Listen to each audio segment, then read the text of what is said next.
Olá, Pedro. Olá, Mia. Consegui ser a primeira. Sim, para mim. bem-vindos ao podcast Inspiração para uma Vida Mágica. Hoje sobre enquadramento e reenquadramento.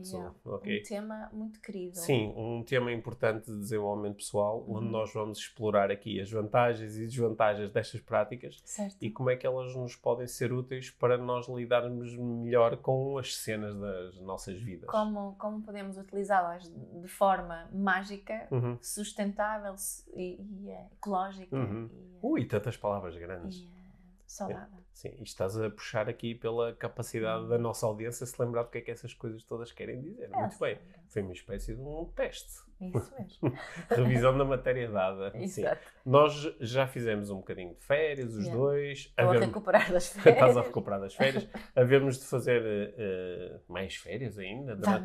Vamos fazer mais férias durante este verão, mas uma coisa que vamos continuar a fazer é gravar o podcast. Gravar o nosso podcast e as nossas conversas. Sim, é também continuarmos o programa IV+, o nosso programa exclusivo, continua vivo e ativo todos os meses, mesmo em julho e agosto. Certo. E, portanto, é isso.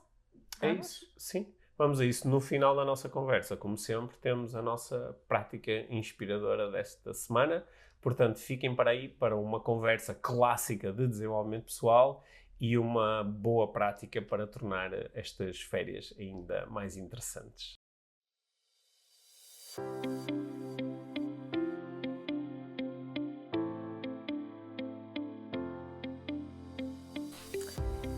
Pedro, quero falar contigo sobre um post. Deve ser muito engraçado esse meu post.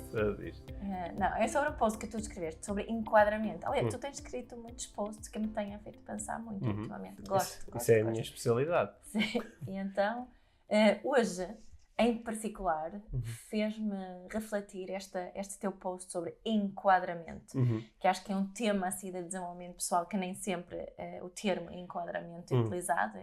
Mas estava a pensar que podíamos começar por explicares essa tua reflexão sobre enquadramento e vamos a partir daí. Ok, então olha, isto é assim uma discussão clássica de desenvolvimento pessoal. Bom, normalmente isto dá boas conversas aqui no nosso podcast. Mas eu escrevi um post onde eu estava a propor uma reflexão sobre... deixa-me começar isto de outra forma. Um tema muito abordado é o da ressignificação, não é? Que é tu dares um significado diferente às coisas que estão a acontecer. Não é? Por exemplo, tu achas que uma coisa é má e ressignificar e achar que ela é boa. E a reflexão que eu estava aqui a propor era não sobre a coisa em si, mas sobre o enquadramento que está à volta da coisa. Não é? Porque, por exemplo, imagina, tu estás com o teu coração a bater a 160 pulsações por minuto e estás a suar completamente, não é? E isso é bom ou é mau? Depende do enquadramento.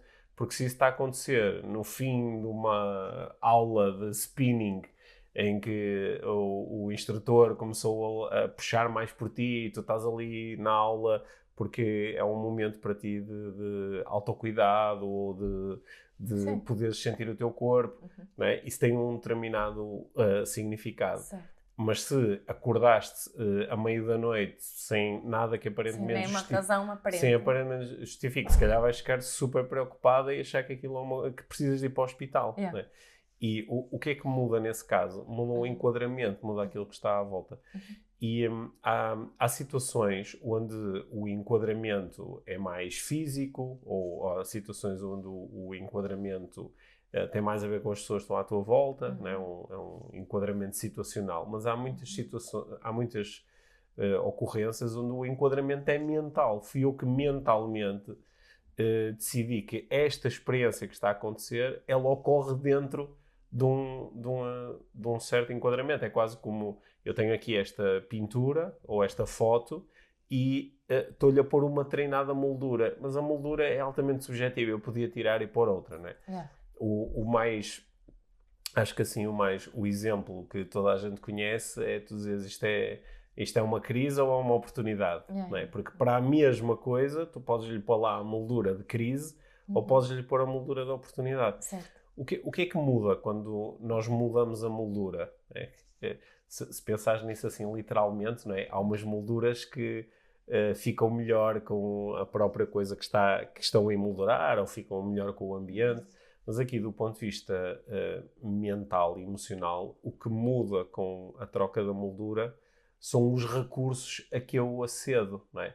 E é por isso que muitas vezes também se faz aquela proposta, isso é um problema ou é um desafio? O que nós estamos a procurar mudar não é a coisa em si, mas é o enquadramento que nós damos à coisa. Porque se tu abordares, vais fazer, por exemplo, tens uma questão para resolver. Alguém chega e diz assim, olha, tens aqui uma questão para resolver. E tu achas, pronto, agora esta pessoa vem-me trazer um problema. A questão em si é o que é, mas agora a moldura é de problema e tu vais vais aceder a certos recursos.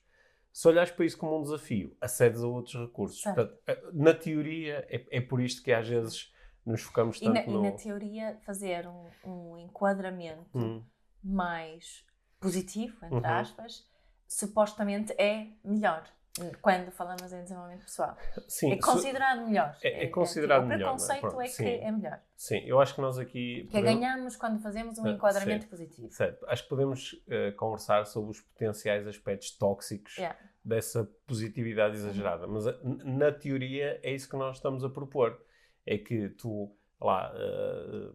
dizes-me ao Pedro, olha, agora tens que ir, por alguma razão, agora vais correr 5 km. E eu posso olhar para isso e dar-lhe um enquadramento de um desafio, posso-lhe dar um enquadramento de um momento de autocuidado e de bem-estar pessoal, posso tomar isso como um momento de criatividade, não é? Onde vou poder estar a pensar, e de liberdade, porque posso correr para onde quiser e pensar o que quiser, mas também posso olhar para isso como um momento de sacrifício, não é? Como um momento de teste, e em função do enquadramento, eu em princípio vou ter recursos diferentes. Eu acho que quem nos está a ouvir, não é? acho que consegue perceber isso, não é? Que é quando agora vais ter que fazer, isto é um teste, não é? Isto é um teste, agora vou-te testar para ver se tu consegues fazer isto ou não. Em princípio acedes mais a um acesso de atenção, foco. Sim, mas também podes aceder, por exemplo, a alguma ansiedade, ou podes começar até a sentir pressão ou tensão, não é? Isto é uma coisa que nós às vezes, que eu trabalho com desportistas, não é? Quando um desportista vai para uma grande competição, ele pode começar a sentir stress exagerado, e o recurso stress, ou o recurso tensão, o recurso pressão, podem estar demasiado presentes, porque, por exemplo, o enquadramento que ele dá àquilo é oportunidade de uma vida, não é? Enquanto que ou estou a ser testado. Ou sou a ser testado, ou é oportunidade de deixar a minha marca no mundo. Enquanto que o atleta do lado, por exemplo, até pode ser um companheiro de equipa, pode estar, ele vai, por exemplo, imagina que é um jogo de futebol, eles vão jogar o mesmo jogo, contra o mesmo adversário, com o mesmo público, é tudo igual. Portanto, a fotografia é igual, só que o enquadramento que ele dá é mais um jogo. Não é? Sim. E outro jogador ainda diz, te querendo a oportunidade de me divertir. Certo. Sim, de fazer o que mais gosto. Certo. Em função desses enquadramentos, eles vão ter recursos diferentes. Agora, repara que nem sequer estamos a dizer, então se calhar é melhor ir com o enquadramento da diversão. Não sei. Sabemos. Não sei. Isso é necessário conhecer um pouco como é que aquele atleta lida com os recursos que recebe. Não é? Exato. E que recursos precisa que não tem no enquadramento que faz. Certo. Ora, no nosso dia-a-dia, não é? Nós podemos acordar de manhã. Olha, um enquadramento que eu tenho certeza que já falei aqui no podcast, que foi um enquadramento mesmo muito fixe, que eu fiz há muitos anos, e lembrei-me desse enquadramento há umas semanas, e já vais perceber porquê.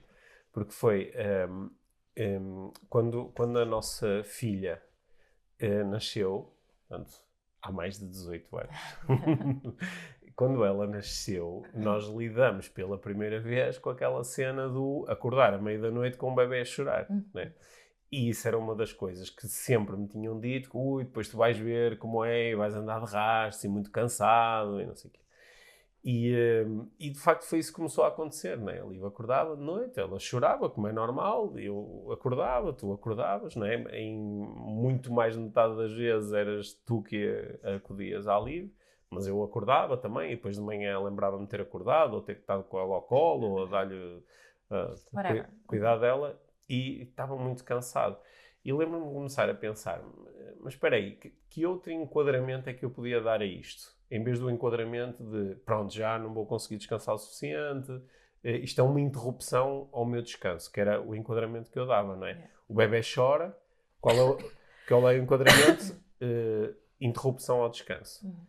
O que é que podia ser um enquadramento diferente? Né? E uma das coisas que eu pensei foi, pois, se não existisse este bebê, eu já não tinha esta interrupção.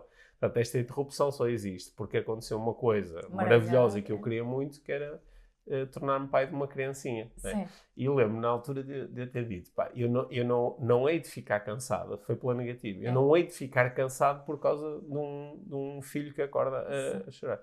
E isso mudou muito a minha relação com o abrir os olhos e ouvir o choro. Pode coisa que depois se prolongou, porque depois de um bebê veio outro, e depois veio outro, e os bebés têm esta capacidade de utilizarem os seus poucos meios de comunicação para nos acordarem meio da noite. Sim, só que recentemente eu lembrei-me disto porque tive que... a nossa filha ia de férias e ia apanhar uma caminhoneta muito cedo e eu tive que acordar às 4h30 ou uma coisa dessa manhã. E quando acordei, achei mesmo fantástico. Foi quando o despertador tocou e eu olhei para o despertador, saltou-me logo este enquadramento há 18 anos. Que felizmente já não está ativo há muitos anos, que há muitos anos que não acordamos com bebês a chorar à meia-da-noite. E saltou imediatamente aquilo, foi super fixe. Estava lá o enquadramento, que é, pois não, eu vou acordar às 4h30 da manhã porque tenho a oportunidade de levar a minha filha. E isso gera recursos diferentes. Não é? Claro, e acho que este é um bom exemplo porque é um exemplo bem saudável e sustentável e ecológico de um enquadramento diferente que podemos fazer. Sim, não é? certo. Neste caso com o bebê a chorar. Que tipo de problemas é que tu vês neste tipo de enquadramentos? Eu vejo alguns. Eu vejo assim em algumas situações que eu acho que negamos uma parte do mapa quando estamos a fazer enquadramento, às vezes à força, um enquadramento muito, muito positivo. E esquecemos-nos que estamos todos, que é muito individual, não é? Às vezes, há uma série de enquadramentos que quase são, que se tornaram assim um bocadinho clichê, não é? Esta que estavas a dizer, que não é um problema, é um desafio, que não é uma crise, uma oportunidade. E eu acho que nós também houve uma altura em que nenhum de nós utilizava a palavra problema. Era sempre, é um desafio, não se podia utilizar a palavra problema. E o que eu reparei com o tempo é que evitar o uso da palavra problema torna-se problemático, no fundo, não é? Porque evita solucionar, não é? Evita focarmos em certas coisas que precisam de ser solucionadas. Claro que nem sempre, não é? Eu continuo a acreditar em que há situações. Tem muita nuance. Agora, quando estamos muito no mundo de desenvolvimento pessoal e isso fica tão proibido utilizar certas palavras, o que eu sinto é que estamos a negar uma parte de nós estamos a negar uma parte da nossa existência, que estamos a negar que não, isto realmente é uma crise para mim. Eu pensei nisso há bocado quando disseste crise ou oportunidade, e a última onda que se falou muito nisso, eu inclusive falei disso, foi a pandemia, não é? Foi uma oportunidade para muita coisa, mas se não olharmos para uma pandemia também com os olhos da crise, perdemos o acesso a certos recursos, como tu estavas a dizer, que também precisamos para solucionar esta crise, não é? Porque se olharmos só para as oportunidades, arriscamos-nos de deixar muitas pessoas para trás. Sim, eu acho que é um dos principais... estes recursos da ressignificação, do reenquadramento, são mesmo muito poderosos. E às vezes são incríveis SOS. Que é quando já estás no meio da cena e tu percebes que é muito importante para mim resgatar aqui alguns recursos, senão não saio deste sítio. Ou só vou sair deste sítio de uma forma extremamente dolorosa para mim e para os outros. Só vou sair disto aqui até uma zanga enorme com as outras pessoas. E às vezes fazes ali um reenquadramento rápido, não é? O reenquadramento típico é dizer... ok, isto é uma oportunidade de aprendizagem. Eu posso aprender alguma coisa aqui com isto que mais tarde me possa ser útil. Isso pode ser mesmo muito bom como uma estratégia de SOS. Só que se nós utilizarmos isso de forma regular, deixa de ser positivo porque não é sustentável. Que estamos continuamente a negar alguma coisa que está a acontecer em nós, reenquadrando totalmente, não é? Sei lá, por exemplo, imagina uma pessoa que fuma e sente num determinado momento, por exemplo, que está com os pulmões congestionados ou que está com dificuldade em respirar, não é? E repara o que é que seria. A pessoa diz assim, estou mal, deve ser de fumar. Fumar está-me a fazer mal. Só que ela pode arranjar logo ali um reenquadramento rápido, não é? Esta é uma adaptação do meu sistema ao ato de fumar, não é? E em função disto diz, como há muitas o meu sistema está fora da zona de conforto. Mas depois, o que me ensinaram nos cursos de desenvolvimento pessoal é que se ficaste tempo suficiente fora da zona de conforto, que acabas por expandi-la. Portanto, o meu sistema agora está-se a adaptar aqui a ter estes químicos todos a entrar no corpo, mas depois adapta-se e depois fico bem. Este reenquadramento pode não ser nada sustentável. Certo. Um reenquadramento que eu faço muito na parentalidade consciente é o reenquadramento do comportamento de uma criança, não é? Que o comportamento acontece devido a uma necessidade. E o que eu noto às vezes quando algumas pessoas que querem muito praticar a parentalidade consciente aplicam este princípio, fazem esse enquadramento. Ok, o meu filho está a agir desta forma porque tem certas necessidades, mas estão tão dentro desse enquadramento que não às vezes esquecem-se que o comportamento do filho acontece também dentro de outro contexto com outras pessoas. Imagina num restaurante, por exemplo, uma criança que se começa a portar-se mal, porque toda a gente consegue se identificar com essa ideia, não é? Começa a fazer muito barulho, a gritar, a correr para todo lado e está a ter um certo comportamento, está ligado às suas necessidades. Necessidade de se mexer, de movimentar, se calhar está muito cansada porque é à noite, e os pais reconhecem isso. O que não reconhecem é que esse comportamento depois tem um efeito para o bem-estar das outras pessoas e não fazem efetivamente nada para também cuidar das necessidades dos outros. Focam-se apenas no cuidado das crianças porque têm esse enquadramento. Ela precisa disso, portanto tem que a estimular mais. Imagina-se, não é? Interpretam que a criança precisa de se mexer e ativar. Só que continua a haver aqui um impacto não ecológico no sistema. Portanto, neste caso em particular, se calhar o mais saudável seria, o que muitas pessoas também fazem, era pegar na criança e ir lá fora brincar. Sim. Não é? Ok, estamos a tirar, efetivamente, a limitar a expressão da criança naquele ambiente, mas assegurar que ela possa acontecer noutro sítio. Mas o que eu noto, às vezes, aqui no âmbito da parentalidade, se o foco de enquadramento foi muito fechado ali, que não se pensa no impacto. Faz sentido o que estou a dizer? Sim, faz sentido. Eu estava-me a lembrar também de outros momentos em que o enquadramento pode ser muito tóxico, porque o enquadramento pode ser bastante manipulativo quando és tu que entregas o enquadramento a outra pessoa, não é? Sim.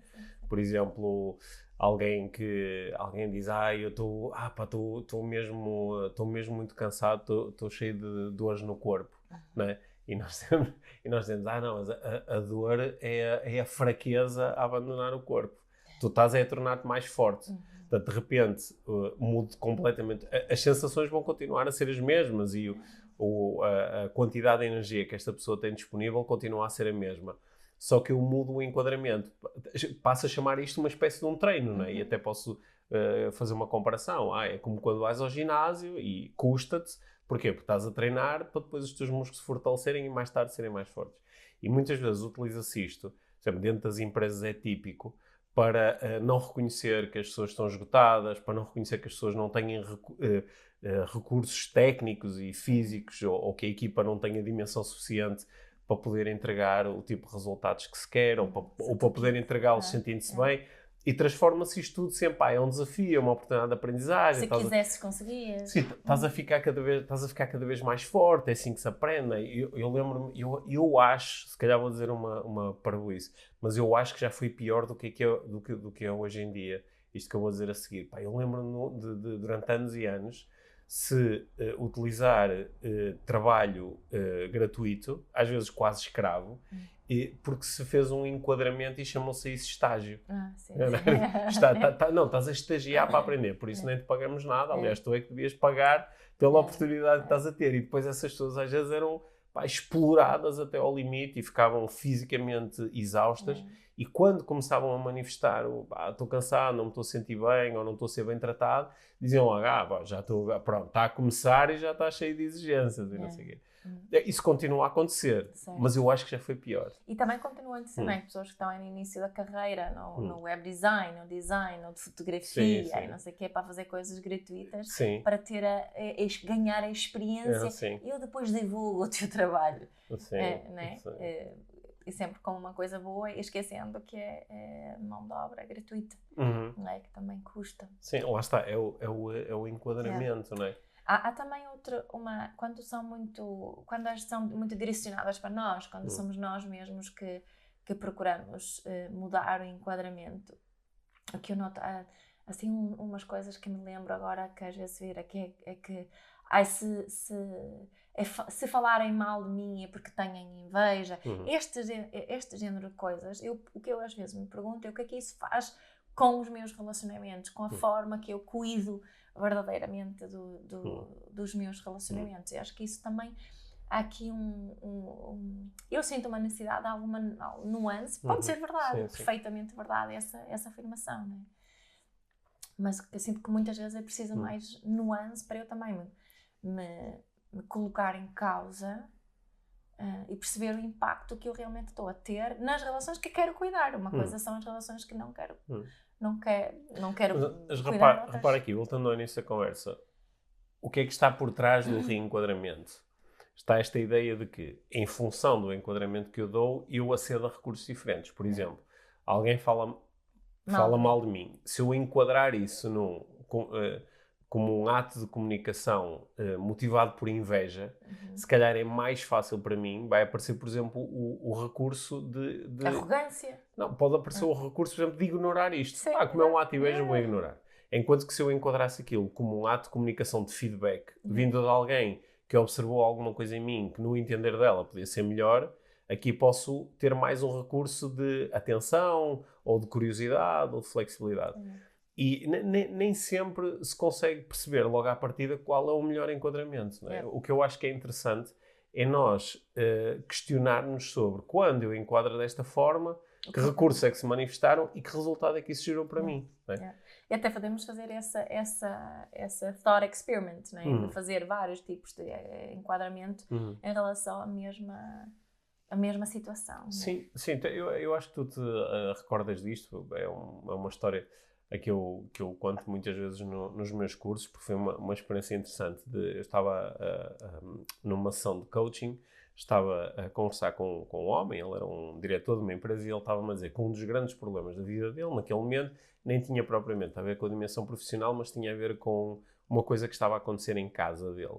Ele tinha uma filha adolescente e ele dizia que ela não lhe obedecia, não fazia as coisas que ele lhe mandava, que era muito rebelde e resistente, penso que eram palavras assim deste género que ele utilizava na altura, e que ela chegava às vezes a dizer não, não, não, a fazer fim-capé, e que batia com a porta e ele não conseguia chegar até ela. E estava a perturbá-lo imenso.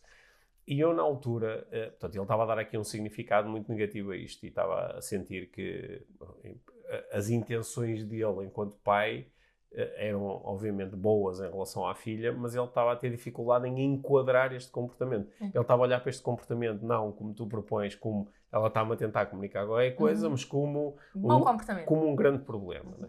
E uma das coisas que eu fiz na altura foi, eu perguntei-lhe que idade ela tinha, não sei se já tinha 15 ou 6 ou alguma coisa desse género, e eu disse, consegue imaginar algum contexto, que é como quem diz, consegues imaginar uma moldura para este comportamento? Consegue imaginar algum contexto em que o facto da sua filha ter este comportamento de não fazer aquilo que outra pessoa lhe diz que ela tem que fazer e consegui dizer não várias vezes ao ponto de ir embora e bater com a porta, consegue imaginar algum contexto onde isso até o possa deixar extremamente descansado como pai. E ele parou um bocado, até ver onde é que eu queria chegar. Eu lembro que ele ficou assim com a cara um bocadinho vermelha quando apanhou o que é que eu queria dizer e disse, pois, isto se calhar em certos contextos isto é muito bom. Não é? E depois a partir daí foi engraçado porque ele deixou de olhar para aquele comportamento como um problema. Não é? E foi à luz deste Mas nesta situação, ligando à situação da parentalidade que eu também usei, o senhor também sabia que aquele impacto do comportamento, da relação que ele tinha com a filha não era nada saudável, não é? Portanto, aí, a partir daí, com uma moldura diferente, ele também pode começar, quais são aqui as minhas intenções, não é? E a que recursos que eu preciso aceder, porque ele não vai continuar a querer que ela haja daquela maneira, mas percebe que ele também tem que fazer alguma coisa. Sim, eu acho que quem nos está a ouvir e costuma ouvir mais vezes o podcast IVM e nos ouve muitas vezes a falar sobre perguntas de coaching, perguntas poderosas, exercícios de desenvolvimento pessoal, eventualmente agora até pode estar a pensar, ok, então muitas das coisas que nós propomos são de facto atos de reenquadramento, né? Que nós vamos mudando o enquadramento. Por exemplo, quando eu pergunto a alguém qual é a intenção, eu de repente estou a tirar a moldura, não é? E a propor que se coloque outra moldura, ou que fiquemos conscientes de qual é a moldura, não é? Isso muda muita coisa. Eu gosto do facto de tu falares em reenquadramento e não te entra em ressignificação. Certo. Porque reenquadramento a mim oferece-me mais possibilidades. E percebo que há várias. E percebemos que podemos brincar com ajuda-me a ter mais nuance e mais flexibilidade do que propriamente a ressignificação. Concordas? Sim, outro momento que para mim foi muito interessante do ponto de vista de perceber na prática como um reenquadramento pode mudar tudo na nossa experiência. A primeira vez que eu corri uma ultramaratona, era uma corrida de 50 km e depois de 30 km eu estava cheio de dores nas pernas, estava de ratos, muito cansado, sentia-me esgotado, com a cabeça tonta, tinha estado 30 km a correr na montanha e não estava habituado a isso. E quis desistir. E encontrei um outro senhor, que estava uma pessoa da minha idade, um homem, e ele estava a correr e eu aproximei-me dele e começamos a conversar um pouco. E ele perguntou-me se eu estava bem e eu disse, não, estou muito mal, estou de rastro, estou muito cansado, eu quero desistir, só estou a tentar chegar até ao próximo abastecimento para desistir. E ele disse, mas vais desistir porquê? E eu disse, não, porque como te disse, por estar tão cansado, eu estou esgotado. E ele disse-me assim, não, mas olha, eu estou a olhar para ti, tu estás bem, eu sei que tu estás bem porque estás de pé e continuas a andar para a frente, sabes? Tu já fizeste alguma vez uma prova destas? E eu disse, não, nunca fiz. E ele fez assim, não, nestas provas isto é normal, vais-te sentir assim, não, isto é normal, eu também estou assim e vou continuar e vai. Mesmo aqueles que vão mais à frente e correm muito, eles também se sentem assim. Portanto, ele deu-me um reenquadramento de se tu estás a interpretar essas sensações à luz de uma determinada moldura, que era aquilo que tu conhecias até agora, mas agora vais ter uma moldura nova, que é isto agora custa mais. Só que mesmo esse reenquadramento pode dar para o torto. Vemos isso em alguns desafios de superação. Lembrei-me daquele incidente nos Estados Unidos, quando estava a fazer um Temazcal, não é? Aquelas saunas em tendas com pedras quentes, assim, muito, muito quente, que houve pessoas que queriam sair, mas foram incentivadas a ficar para superar ali o desafio, não é? O que eu sinto que é importante ali neste exemplo que tu estavas a dizer, porque houve outras provas que decidiste mais tarde, que decidiste desistir, não é? Que há aqui também um contacto com o teu sistema todo, que este reenquadramento, para mim, não pode ficar só na cabeça. Temos que ancorá-la no corpo. Quando são estas situações, principalmente, não é?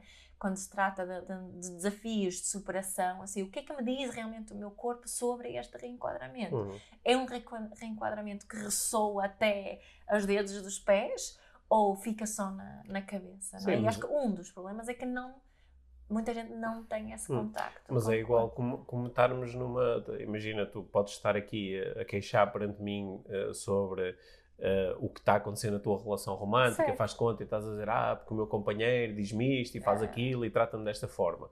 E eu, de repente, posso-te forçar um... Posso dizer, como se diz a meninas muitas vezes, quando uma menina pequenina queixa-se de um rapaz, ela bate-me, ele belisca-me e faz isto, aquilo. É só porque ele gosta de ti. Sim, é dar um enquadramento de atos de amor. Sim. Certo. Sim, mas muitas vezes, é por isso que aqui a nuance é muito importante, porque tu podes estar a queixar dos desafios que estás a ter na tua relação romântica, e eu posso, imaginar, dou-te um enquadramento, ele faz isso, então é porque não gosta de ti, é porque não te ama. Okay? Sai daí o mais rápido possível. Que é dou-te aqui um enquadramento de coisas que estão fora daquilo que é razoável numa relação romântica. Mas posso dar um enquadramento totalmente diferente. Posso dizer, não, mas as relações são assim. As relações felizes são assim. Nós temos que trabalhar nessas coisas. Toda a gente tem desafios. Tu vais encontrar com calma, tu vais encontrar uma forma, por muito que custe e não sei o quê. Diz, mas eu já estou nisto há 20 ou 30 anos. Tens de continuar a acreditar e não sei o quê. Estou-te a dar um enquadramento diferente.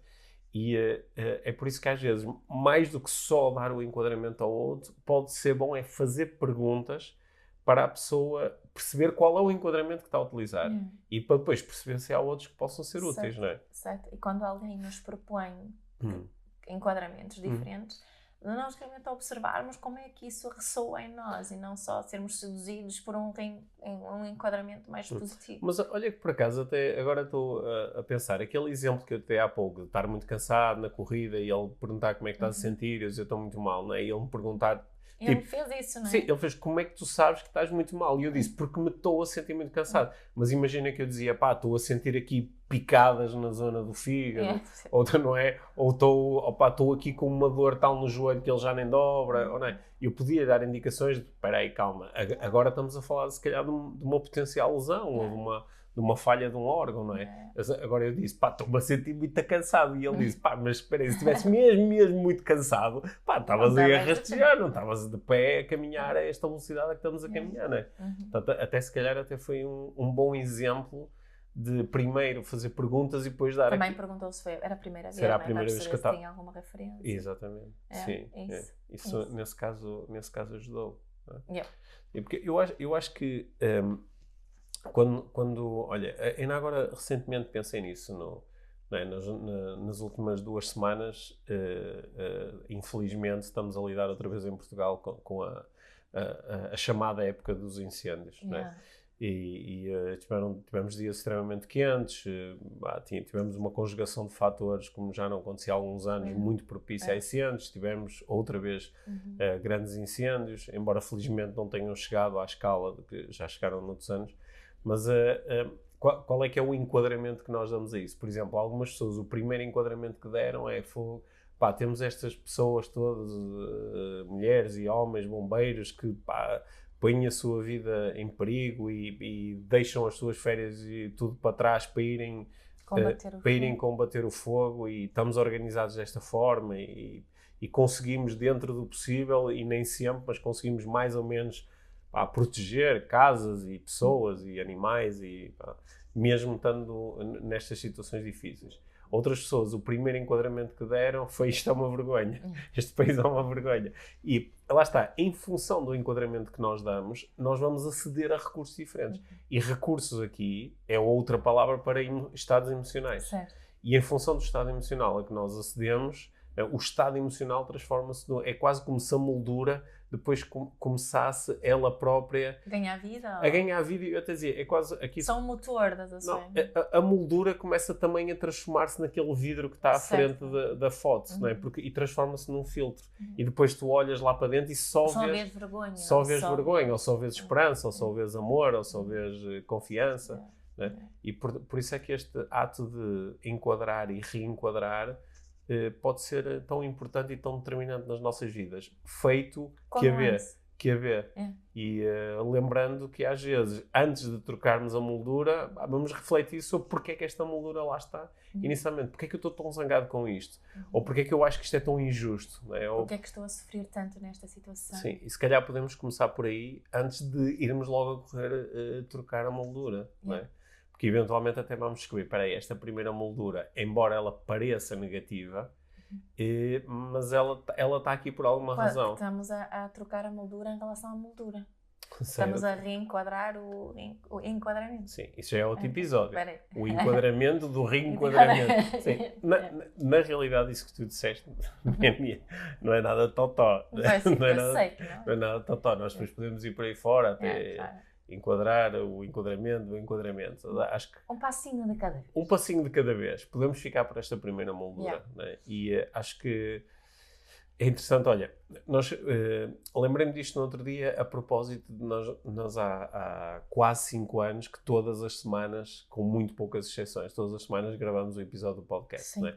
Nós ao longo destes 5 anos, houve meia dúzia de semanas onde fomos buscar, fizemos um throwback para um episódio antigo, ou tínhamos entrevistas que tínhamos feito e lançamos essas semanas, mas nós quase sempre conseguimos. Organizamos aqui 1 hora do nosso tempo para gravar este episódio.